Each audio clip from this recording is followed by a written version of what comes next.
Hello everyone, this is Professor Dr. G.S. Vajire from Department of Electronics, Sri Shivaji College of Arts, Commerce and Science, Akola. Friends, today's topic for discussion is block diagram of AM transmitter. Already we have discussed in detail about amplitude modulation, which we call AM in short. Also we have discussed about its process, its synthesis, its modulation, its expression and advantages and disadvantages. Now in this particular topic we will discuss in detail about block diagram of AM transmitter. Here transmitter is a radio station from where the information or the signal is transmitted in all directions so that it can receive by the receivers in proper way. So let us start from first block. Here first block actually it is microphone. In short we call it as mic. The basic function of mic or microphone is to convert audio signals into electric signal. Then this electric signal is connected to audio amplifier. As its name indicates, here the audio frequency or audio signal is amplified as per the requirement of the next step. Then this amplified audio signal is connected to balance modulator. At the same time, the master or crystal oscillator is connected here and its output frequency signal is connected to this balance modulator. Here this balance modulator is used to suppress the high frequency radio signals, or even we can say to suppress the unwanted high frequency components from this stage. Also this balance modulator is used to produce double sidebands. I mean to say upper sideband and lower sideband, as it requires two sidebands. Then the output of balance modulator is connected to filter in order to process that signal, and later on it is connected to mixer. There is one more input to this mixer. It is from one more crystal oscillator.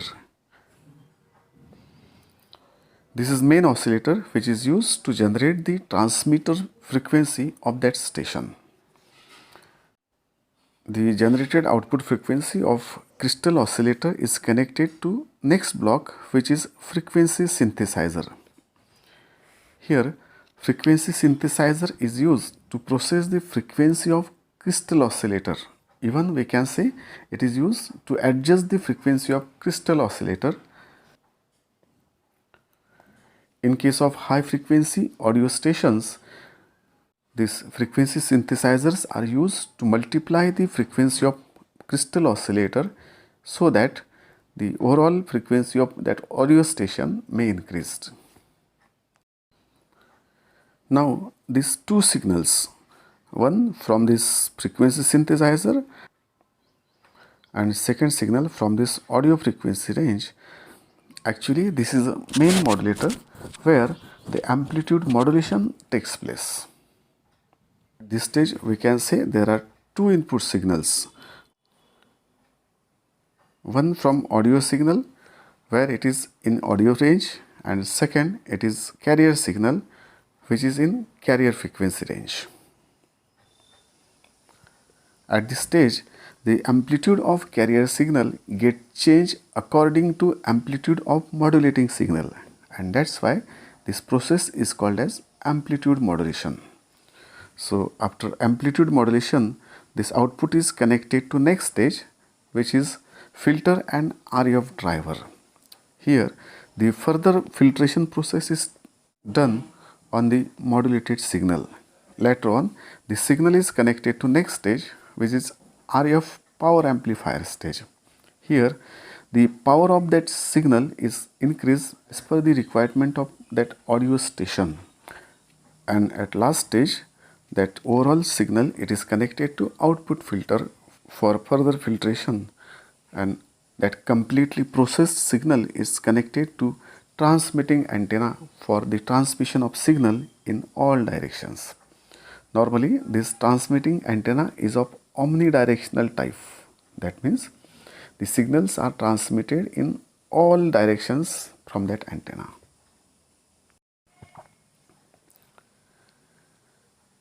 This is also block diagram of AM transmitter. We got it from different source. Herein there are various waveforms shown at the output stage of every block. For example, at the output of audio amplifier or a speech amplifier, the nature of waveform is like this. Then it is further increased in its power level and it looks like this. Similarly, the output of crystal oscillator, it looks like this. After buffer amplifier or after its proper amplification, the same signal appears like this. Then these both signals, they are modulated by using particular AM modulator, and then its power level is amplified by this block, and finally this signal appears in amplitude modulated form as like this waveform. Here we can see that the carrier signal is amplitude modulated, wherein its amplitude is going to change as per the amplitude of modulating signal, but its frequency remains same, as in case of carrier signal or radio frequency signal. And finally, the signal, I mean to say amplitude modulated signal, it is transmitted by using this transmitting antenna, through which the signal is radiated in the space in all directions. It is shown here. Its name is power supply, and obviously in any electronic circuit the power supply section is important because it supplies the proper current and voltage to this overall circuit. So friends, let's stop here. Thank you very much.